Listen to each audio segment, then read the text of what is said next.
Assalamualaikum warahmatullahi wabarakatuh. Ketemu lagi bersama Bapak di pelajaran Bahasa Indonesia ya anak-anak.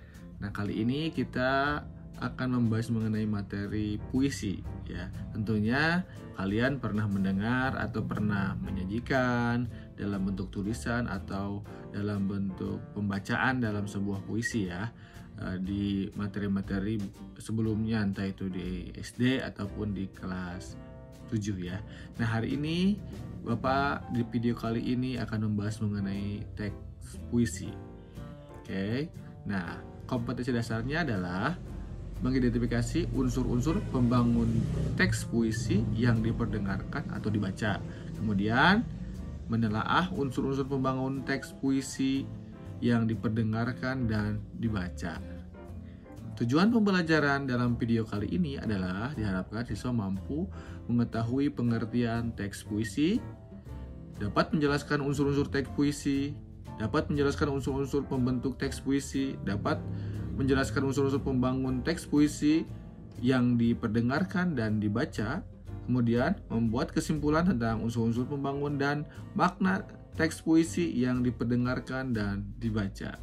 Itu tujuan pembelajarannya. Kemudian kita akan membahas mengenai pengertiannya anak-anak. Nah, pengertian teks puisi merupakan hasil ungkapan perasaan yang diungkapkan melalui kata-kata atau bahasa yang indah mewakili perasaan penyair. Jadi, puisi itu bisa mewakili perasaan atau apa yang dirasakan oleh penyair dalam sebuah teks puisi. Tentunya puisi itu biasanya kata-katanya indah ya, indah dan memiliki banyak makna. Itu adalah sebuah puisi ya. Kemudian puisi biasanya ditulis dengan bahasa yang singkat, padat, tetapi memiliki makna mendalam dan beragam gitu ya. Biasanya singkat dan padat ya, namun memiliki makna yang mendalam dan beragam. Kemudian, puisi merupakan jenis karya sastra yang digunakan penyair untuk mengekspresikan gagasan dan pikirannya.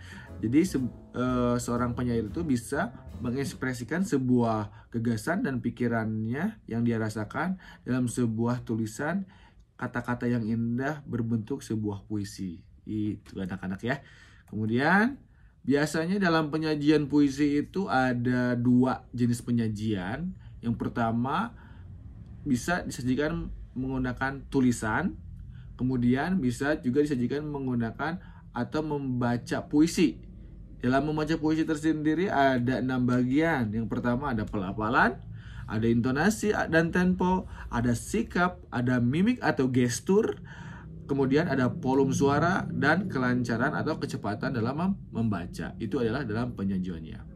Kemudian ada unsur-unsur pembentuk puisi dibagi menjadi dua unsur. Yang pertama ada unsur fisik puisi, yang kedua ada unsur batin puisi. Nah, di dalam unsur fisik puisi tersendiri dibagi menjadi 6 bagian. Yang pertama ada diksi, ada imaji, ada kata konkret, ada majas, ada rima dan tipografi. Kemudian untuk unsur batinnya dibagi menjadi 4. Yang pertama ada tema, ada rasa, nada, dan amanat. Oke, kita akan bahas mengenai unsur fisik puisi terlebih dahulu. Yang pertama ada diksi ya. Diksi adalah pemilihan kata yang dilakukan oleh penyair dalam puisinya. Karena puisi adalah bentuk karya sastra yang sedikit kata-kata dapat mengungkapkan banyak hal, maka kata-katanya harus dipilih secara cermat. Itu adalah diksi. Kemudian ada kata konkret. Kata konkret yaitu kata yang dapat ditangkap dengan indera, memungkinkan muncul imajinasi si pembaca. Kata-kata ini berhubungan dengan kiasan atau lambang-lambang gitu ya, lambang-lambang. Kemudian yang ketiga adalah majas. Majas ini berfungsi untuk memperindah dan mempermanis puisi yang ditulis. Jadi majas ini untuk memperindah dan mempermanis sebuah puisi. Kemudian ada imaji. Imaji atau citraan, biasanya disebut dengan citraan ya. Untuk menulis puisi acap kali kita membayangkan terlebih dahulu apa yang mau kita tulis agar memudahkan dalam menuangkan ide ke bentuk puisi gitu ya. Kemudian yang kelima adalah rima. Rima adalah persamaan bunyi awal dalam sebuah puisi atau tengah atau akhir baris puisi.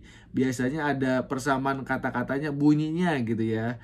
Kemudian yang keenam adalah tipografi. Kalau tipografi itu sendiri adalah dapat diartikan sebagai bentuk atau perwajahan puisi yang sengaja ditonjolkan guna memberikan efek keindahan pada puisi yang ditulis atau disajikan oleh penyair gitu ya. Itu adalah unsur fisik puisi.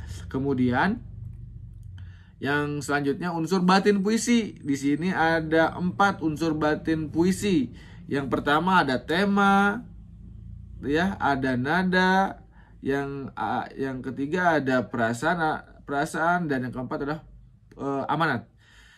Kita akan bahas mengenai tema dulu. Tema adalah gagasan pokok yang ingin diungkapkan oleh penyair. Jadi gagasan pokok utama dalam sebuah puisi adalah tema ya. Tema biasanya tersirat dalam keseluruhan isi puisi tersebut ya tema. Kemudian ada nada. Nada mengungkapkan sikap penyair terhadap pembaca, sedangkan suasana adalah keadaan jiwa pembaca setelah membaca puisi akibat psikologi yang ditimbulkan oleh puisi terhadap pembaca gitu ya. Kemudian ada yang ketiga adalah perasaan dalam puisi atau rasa gitu ya. Puisi mengungkapkan perasaan dari si penyair yang membuat puisi tersebut. Jika penyair hendaknya mengungkapkan keindahan alam, maka sebagian sarana ekspresi ia akan menggunakan imaji, majas, serta diksi yang mewakili maka tentang keindahan alam tersebut. Gitu ya teman-teman atau anak-anak ya Anda. Kemudian yang keempat adalah amanat. Kalau amanat adalah merupakan suatu perasaan yang ingin disampaikan penyair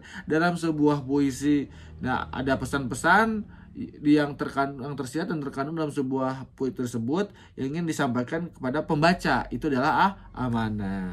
Nah, demikianlah pembelajaran yang Bapak bisa sampaikan untuk materi puisi ini. Mudah-mudahan bermanfaat buat kalian dan bisa dipelajari di rumah dengan video yang Bapak sajikan ini. Akhirul kalam, mudah-mudahan bermanfaat. Maaf Bapak banyak kekurangan. Akhirul kalam, assalamualaikum warahmatullahi wabarakatuh.